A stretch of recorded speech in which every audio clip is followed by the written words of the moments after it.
اهلا بيكم، اتمنى تكونوا بخير.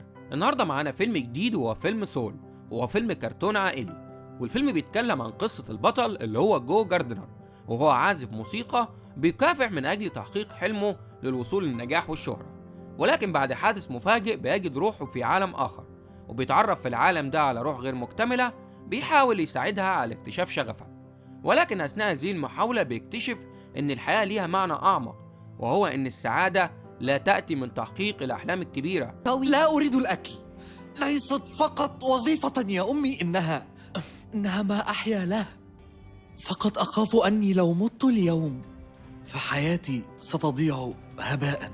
أو الوصول لأهداف معينة، بل بالاستمتاع بلحظات الحياة البسيطة وتقدير كل تجربة وكل تفاعل نمر به.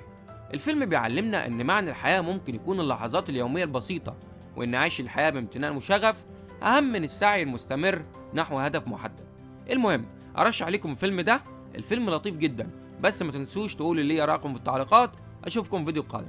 سلام.